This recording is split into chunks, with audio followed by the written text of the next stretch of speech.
Good morning, everyone. It's Jalan, the legendary clicker from the Paradox Gaming Network. Today I want to talk about a new game on the horizon, but before I do, I want to let you know that this was a rather difficult decision for me. To hype up another game that's still in development, I thought was kind of risky.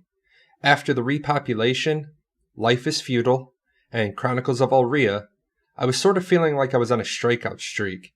And since I know a lot of people visit the games I talk about, I was really hesitant to talk up another one. So I want to tell you that my decision to do this video was not done thoughtlessly. I've dug into a lot of the things people don't dig into when they start drooling over new games. And let me tell you, as good as this game looks on the front with all the media hype, I want to let you know that everything looks just as solid on the back end and all those little nooks and crannies where the dark secrets lie. So I advise you to grab a Snickers and a Starbucks because this video is going to be long and you may not be going anywhere for a while. So without further waiting, I invite you to join me on a little sneak peek at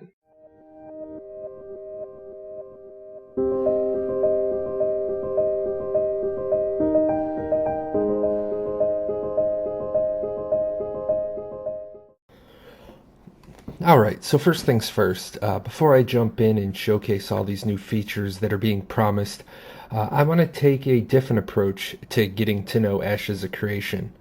The first thing I want to do is I want to talk about the team. And the team is Intrepid Studios. And I know when you first hear that, your question is going to be, who?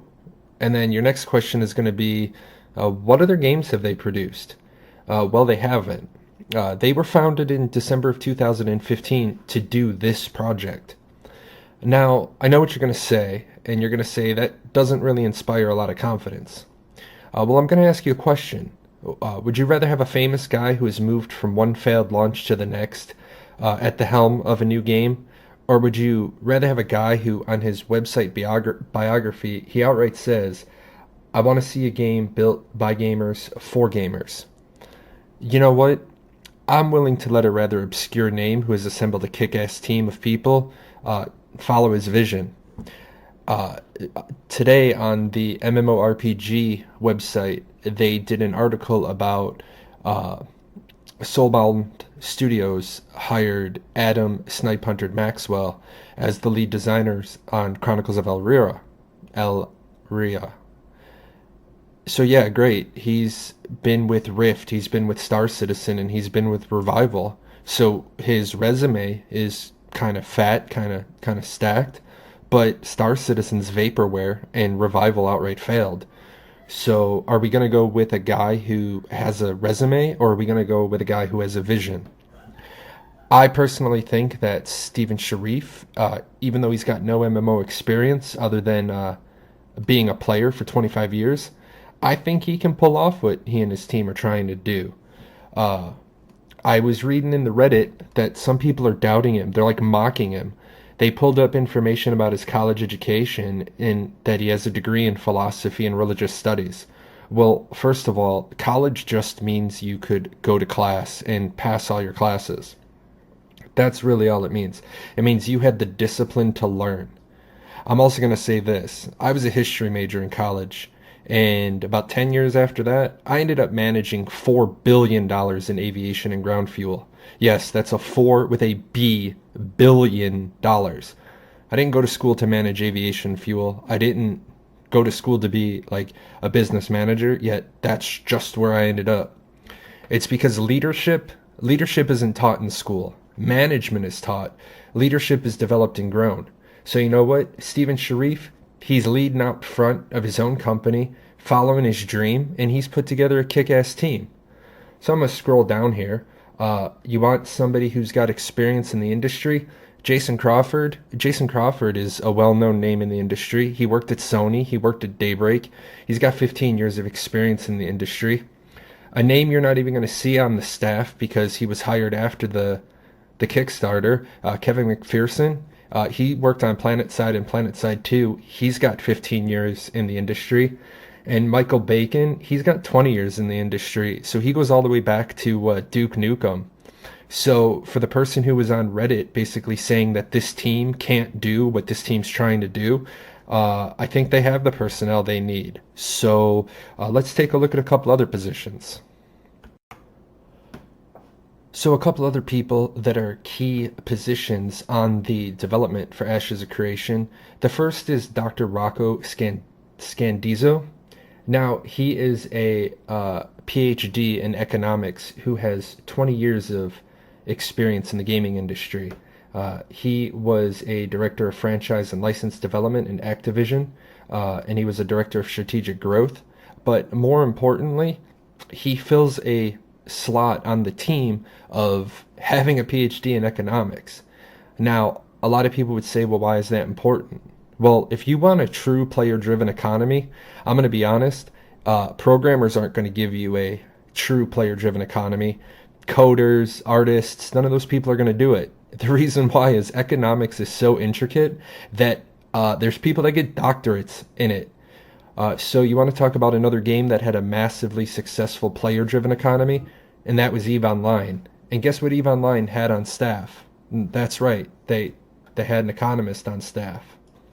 Another key spot that is just absolutely blew my mind was their choice in composer. And to me, after playing MMOs for 20 years, I have to say that there are video games that you play and there are video games that you're immersed in. And to me, what makes the key difference is the soundtrack. The music in the game has to pull you in. It can't be so obnoxious that you tune it down and end up running a YouTube playlist, or you end up playing a movie on your side screen. Then you're just playing a video game. And I think that goes against everything that the staff at Intrepid is trying to do. Case in point, if anybody played EVE 12 years ago, there was that old meme, EVE has sound. The soundtrack in EVE was so horrible that for the first few years, people just turned it off and never turned it back on.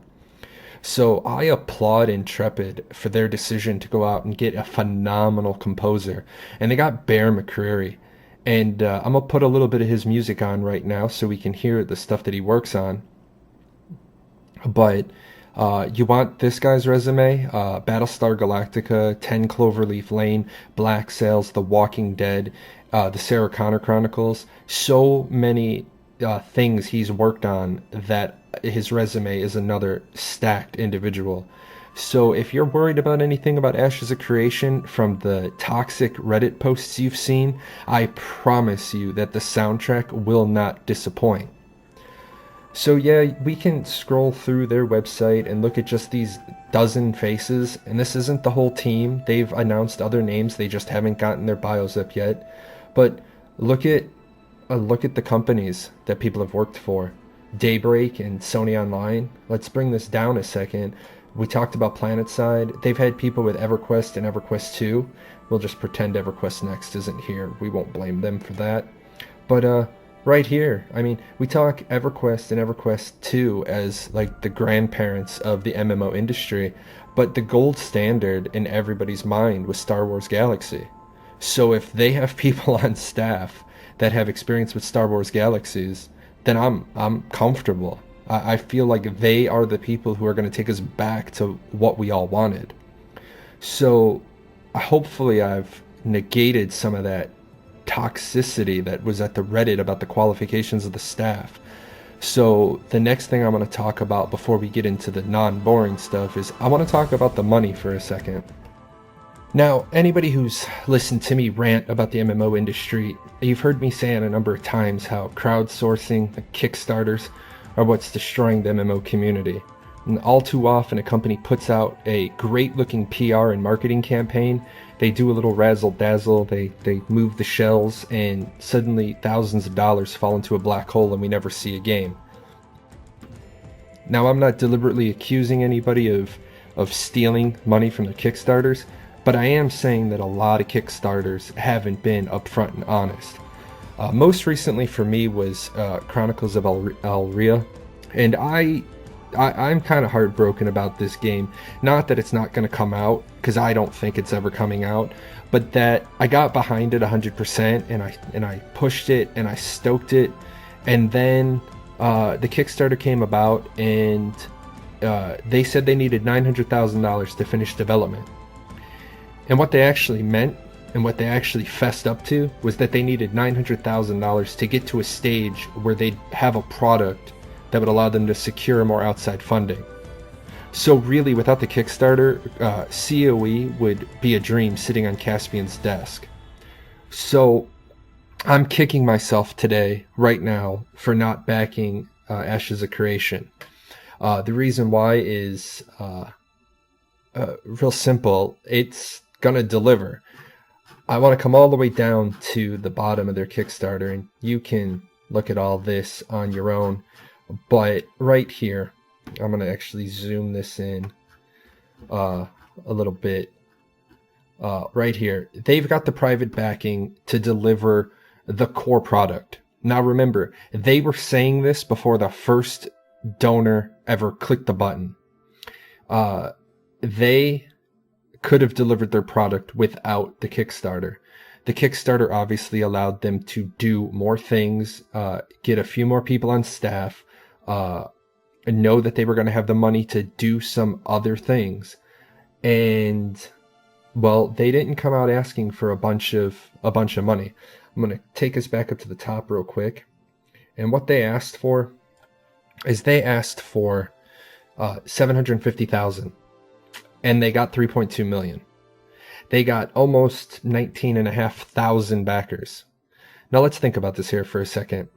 There's 20,000 Kickstarter backers at 3.2 million. This game's going to have a population from the word go. So they have a solid income stream. I'm going to take us back down to a second because I want you to see one other thing. Right here. And finally, in case Ashes of Creation does not launch, we promise to refund all the backers in full. You know what? That goes massively for my confidence that they're going to do it, because nobody would be saying they'll give you all your money back unless they were sure they were going to deliver, because that money's going to be spent and it's going to be gone and people are going to be going into their own pockets to do that refund. So now, great. You're thinking to yourself, they made a bunch of money on the Kickstarter. What's the game going to look like when it launches? Because that's money too. Is this just a bunch of guys that are launching a game to get rich on microtransactions? Absolutely not. Because there will be no pay to win swipe fest. There will be no toxic culture. Well, there may be a toxic culture, but they're going to be on a subscription based model. And while a lot of people hate sub based models, I think this is a great decision. I don't even want to talk about the microtransaction pay-to-win mentality of free-to-play games, because I shouldn't have to. But what I want to say to you is this. When you rent an apartment, yeah, you care about it, but you don't really care about it. And it's the same thing when you rent a house. Yeah, you care about it because you want your security deposit back, but you don't really care about it. But when you own a home, when that's your house, you take care of it. And it's the same way with sub-based games versus free-to-play games. Yeah, if you're a subscriber to a game, you may be the most toxic individual in the world. But you know what? That means you're paying to be toxic. Most of the time you find those toxic people in free-to-play games because they can ruin the game all they want and it never costs them a penny. Now, will there be a marketplace? Absolutely. What will be in it? Cosmetic items only. And I have every faith knowing that they've said there will be no pay to win. I like the fact that cosmetic items are going to be in a marketplace. The reason why is they make nice little gifts for people when somebody in your guild or your family or a friend is kind of down, kind of depressed. You don't know what to get them. A lot of people give cosmetic items. And I'm not against Intrepid making a little bit of extra money on top of everything else, because they're going to be giving money back to the players. And I'm going to talk about that near the end of the video. All right. That was very dry and boring, but it was important because I wanted you to know that I've done my research into all the little claims that have been made by people on Reddit or all the little different places that says this team isn't qualified. I had to take that into consideration, and I had to go look those things up for myself. And not only look them up for myself, but I had to look them up for you, because I've already seen all this. I don't need to do this video for me. I'm doing this video so that, one, if you haven't heard about this game, you know about it, You have something you can show your friends instead of just saying, oh, go to this website. But also, you trust me enough to be a subscriber to my YouTube channel. So anymore, if I put my name out there on a product, I'm going to do the research and I'm going to do the diligence on the project. So the money looks good, the staff looks good. So let's get on to the good stuff. So look at what you're looking at right now. And these are pre-alpha graphics. What you're looking at is the seasons video. And remember what I said about being drawn in with a good soundtrack? Well, I'll stare at this all day. I'm just going to be quiet for just a little second so you can hear and you can see. Yeah, I take my money. Steven, reopen up your Kickstarter. I know you said you're not going to do it, but go ahead and do it and take my money. So I got your attention? Good. Let's talk about races, classes, and all those introductory things about a game. So, over here, you can see races. And I'm not going to break this down. I'm going to provide links in the description to all these things. You can find this on the Kickstarter. And you'll notice that there are 4 races. Humans, elves, orcs, and dwarves. Standard, pretty much commonplace. There's also an Underrealm player race that was unlocked at the $2.5 million mark on the Kickstarter. Now, I didn't see any mention of a second subtype, but either way, that gives us 5 races. So, like every good MMOer out there, you're instantly looking at the races and you see gold on one side and blue on the other side, and you're like, okay, gold faction, blue faction. Hold on to your socks, ladies and gentlemen, because there are no factions. During their first Q&A, this was actually the first question they answered. And their answer was so outstanding that I'm just going to tell you, go watch the first Q&A, but I'm going to summarize it for you. Steven said part of the problem with being assigned a faction is that it automatically isolates you from half of the community. And you know what? This is absolutely true. I have seen this happen in so many games because friends can't play together. Case in point, ArcheAge, big game right now that a lot of people are in. You are separated by factions. Blade and Soul, you're separated by factions. Now, you can, in ArcheAge at least, you can play with your friends if you go pirate or you go to a player nation. But I've actually seen gaming cliques broken up because they couldn't start the game as the same race. Because some people wanted to be elves and some people wanted to be cat people and then some people wanted to be the warborn. And hell, one of my best friends, one of my officers in my gaming network left the sanctioned guild to go play a fairy on the West. Now, I know a lot of people, I just said there's no faction system, and I know some of you are panicking. I know this, because you're like, how am I going to get into the game? What am I going to do? I won't be able to. Just relax. These guys have a plan. And this is a really good plan. I mean, this is a genius plan. It's actually the fundamental basis of the game. And I'm going to be talking about the node system in small little bites throughout this video. And then I'll probably end up doing a 101 series on Ashes when it comes out. Okay, let me stop lying. I'm definitely doing a 101 series on Ashes. And I'm going to do a lot of pre-work. So I'm going to explain nodes to you a little bit at a time. I don't want to overload you in this first introductory video. But just know that the node system is everything. And so for this first part of, well, how does it take the place of your faction? It's your quasi-faction. Remember I said a little bit ago that when you own a home, you care about it? Well, the node that you live on is your home. It's your town. It's your base of operation. It's where you have your farm. It's where you do your business. And the reason why you care about it is if you are working towards growth, it grows. If you're not working on growth, it stagnates. If it gets really popular, maybe it gets attacked. Maybe it gets sieged. Maybe it gets destroyed. Maybe you become so good of a crafter, somebody out there asks you to move. Maybe they build you the building you need to craft. Steven said player choice is paramount. It should be paramount. And everything that Intrepid is doing is in the spirit of that design. And you know what? It's really shaping up to be a phenomenal concept. So we're going to talk about nodes several more times in this video. All right, next in every MMO, we get races, then we talk about classes. And oh my goodness, classes in this game. But before we move on, As I always say, words matter, so we're going to use the right language. Ashes of Creation doesn't have classes, it has archetypes.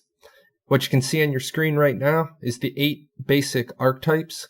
Now, I'm stoked about this, number one, because I dislike some of the newer games that just basically have you in the trinity of tank, DPS, or healer. I do like the fact that they broke rogues and rangers out to be separate. That leads to assassin builds, because that I already saw in the write-ups. But if you look down the right side, you've got your standard mages and your clerics, your magic DPS and your healer. But you got summoners, and it's been a long time since we've had a pet class that's been worth anything in a game.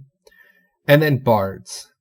And I'm going to tell you right now, when I start seeing these sort of things, I start thinking Final Fantasy. And then I got into reading. So the way it looks like, and I could be wrong, but this is how I read it. When you make your character, you pick one of these 8. It's one of the straight 8. However, you can also pick a secondary archetype, and it looks like you're going to be able to change that secondary archetype. So really, you're going to lock yourself into a main archetype, but you're going to basically have 8 classes. Now, I know somebody said, wait, if I use one of the 8, how can I have 8? No, listen, you can double down, so you can be a tank. And if you're a tank, then you're straight damage mitigation. But you could be a tank rogue and be a tank that's more evasion based. And that right there, if you're an old school MMOer and you played a little Final Fantasy 11, oh, I got tingles up my spine when I realized that you could have a job and a sub job. Tank cleric, maybe a little paladin action. Tank mage, maybe a little dark knight, maybe a little dark knight action. I did see that one of the weapons is a scythe. Oh, I know people have been wanting scythes for years. So, yeah, Final Fantasy 11 players, if you know them, kick over the rock. I know they're a little older now, but kick the rocks over. Let's find them. Let's give them the link and let's get them interested. And then I saw something that just made me, Steven, if you're watching this, it's coming. I'm going to say it again right now. But summons will be based on their race.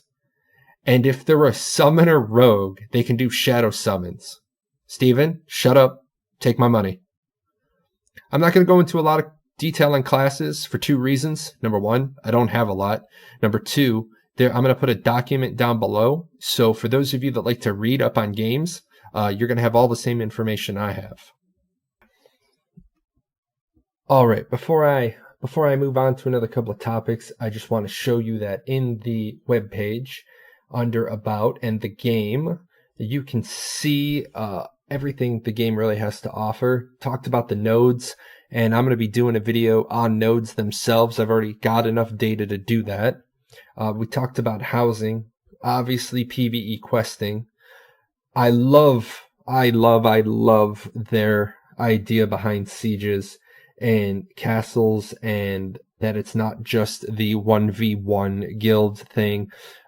It's massive numbers of players, numerous small guilds extracting revenge on being kept under the boot, slowly attacking the foundations of the economy or the religion or the politics of an oppressor. Don't think of sieges as just PvP. Think of sieges as primarily PvP combat, but there are many ways to siege an enemy. You've obviously got your PvE that we're going to talk about. You got your PvP, and it's a sandbox. And from everything I've read, there is not a protective Care Bear shield. Caravans are a big thing, and when I talk about crafting and gathering, I'll mention those. But I want to hit on these last 3 things pretty heavy right now, because I don't want the Care Bears to feel neglected. Now, don't take it as an insult. I am a giant Care Bear at heart. I'm a Care Bear with teeth. I will PvP. I like PvP, but I do enjoy the management side of guild management and guild leading, I do love crafting. So crafting is massively different in this game than in others. The big example that they gave was you won't be able to just go out and uh, do what people can do in MMOs now and go out there and gather 25,000 iron ore and keep it in your pocket, your magical bag of everything. You will have to caravan that stuff around. And the truth is it's not everywhere. You can't get iron everywhere. So as you can see on this example, you might be able to get iron in a tier 1 region, but you can only process it in a tier 2 region. And so since you can't carry it all in your back pocket, you're going to have a caravan take you from point A to point B. And that opens you up to being attacked by bandits, either player characters or potentially NPCs. So that's going to make people think about where they go and what they do. Now, when it comes to the Holy Trinity of gathering, they do have that. So you got your gathering, your base processing, and then your crafting. They have the standard professions that we've come to love in games, but they talk about specializing inside those professions. So as we get into more details of the artisans, we will definitely produce a video on that. Now, if you've been playing BDO or ArcAge in recent years, you know that you absolutely hate the labor system or the energy system. And truthfully, they have to do something to throttle, but they're not doing it through these artificial means. So what I'm going to do now is I'm going to put a little bit of gameplay up in the background because I don't really have any other graphics to show you. So just watch the gameplay, and all these links are in the description below as I just talk about a couple of things that you might want to know about. And what we're looking at right now is a little bit of gameplay footage from dungeons. For all of you PvEers out there, yes, there is going to be traditional style raids and dungeons. In the Q&A, they talked about scaling dungeons so that there will be dungeons available for small groups, medium-sized groups, and large groups. Obviously, as in all games, there comes a time where the biggest guilds do control the biggest content.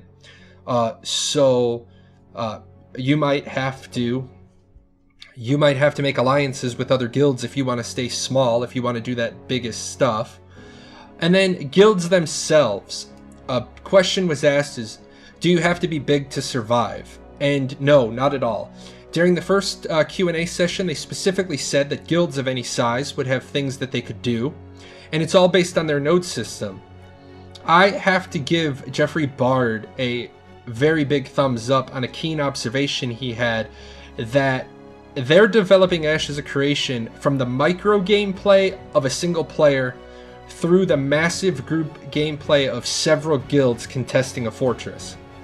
That's huge. And speaking of fortress castles, they will be a focal point of global gameplay. However, there will be smaller activities that smaller guilds can do that could be just as influential on a massive global event. Those nodes that we keep talking about, those nodes can be attacked, they can be destroyed, they can be downgraded, all through hostile actions based on players. So, small guilds, you can finally fight back in ways that don't require you to actually fight. Guilds have levels, so the more people in your guild doing the more guildy things, more guild things will happen, and I know that's very vague, and that's what we have right now. I'll be doing other videos as I pull back more information, but as I said, this video is already getting kind of long. And guilds will have guild halls and housing, which will in fact require node development.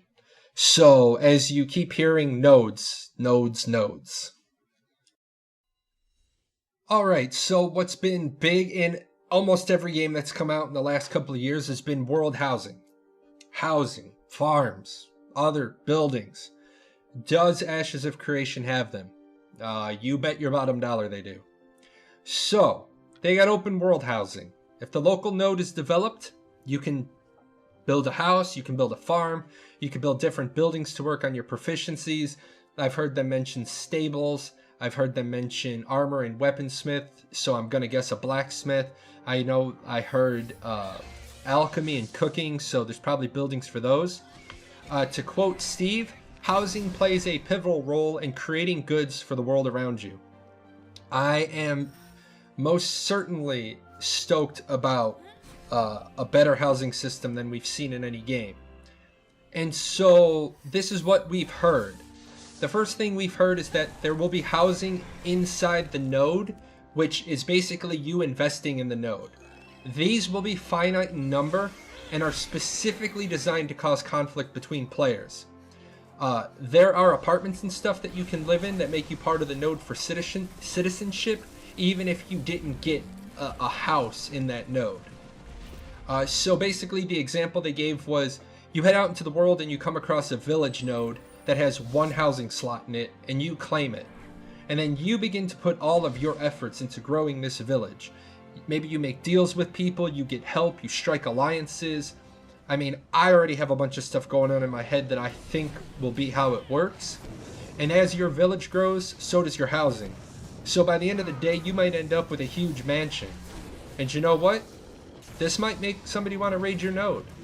So I love that concept. I love that this is truly turning out to be the best sandbox game since EVE Online.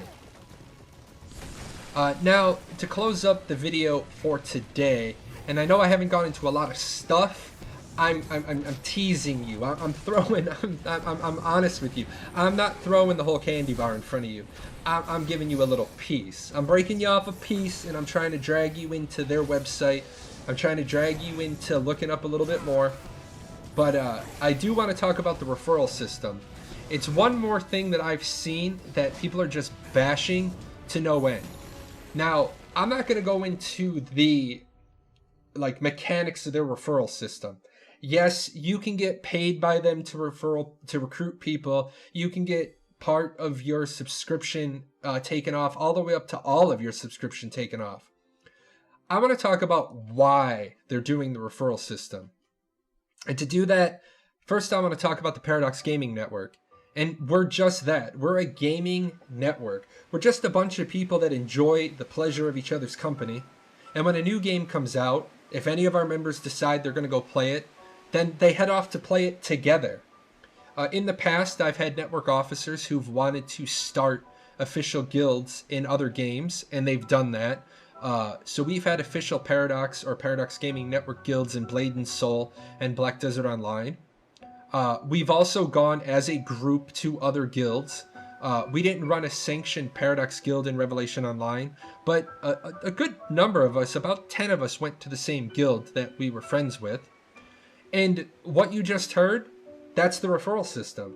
The referral system is getting rewarded for recruiting people to a game that you enjoy and that you think they'd enjoy. And that's it.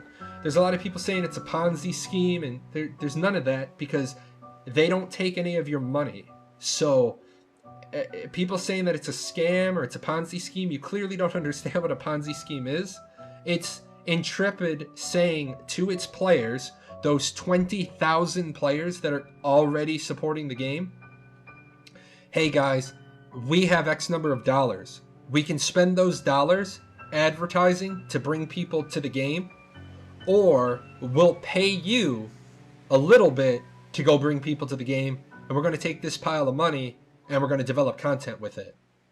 So why not just talk up the game you're playing when you're playing your other little side games and bring people into it and just make the game an even bigger success so it benefits you?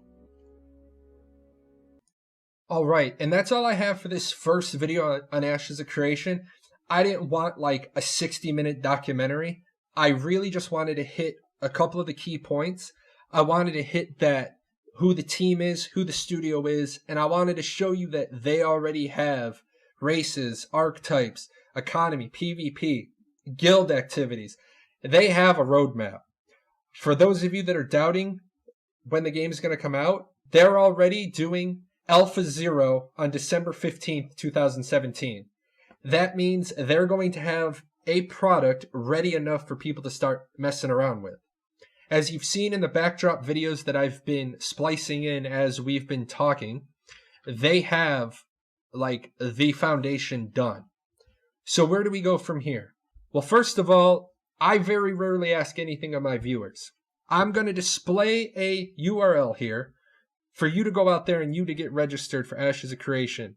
But I'm going to ask that you go through my link for the referral program, not because I need like free playtime, but because, as you know, I like to do my ArcAge 101 video series. I did my Revelation Online video series. As soon as Alpha comes available, I want to be in the Alpha because I want to learn as much about the game as I can. So the day that the NDA is lifted, I can, bam, drop a instructional guide, because you know how it is. You get into the game and you're afraid to ask questions. So if you could just please do that for me, all of my followers, all of my viewers, if you could just register for the game, even if you don't think you'll ever go to the game, register for it just so from time to time over the next like 15 months, you're like, maybe I'll pop in and just see what's going on. I promise that I'm not going to stop my ArcAge 101 videos. I'm actually going to be getting into some Fortnite videos, but you're going to see a lot of Ashes of Creation videos coming out as I can get my hands on information, because every single person I've talked to is stoked for this game, and I'm stoking that fire. And so, as always, comments, questions, concerns, ironic musings, anything you want to put into the comments, feel free. If you want to know something about Ashes, but you don't have the time to research it yourself, go ahead and ask in the comments, and I will try to find those answers for you. As always, I'm Jalan from the Paradox Gaming Network. You can get me at my website. You can find me on Discord. And other than that, I hope you enjoyed what I showed today, and be looking out for a lot more Ashes of Creation videos. Hey, you. Yes, you. Yeah, you. I'm talking to you. Hit that subscribe button. Watch a couple of more videos. Go check out our website.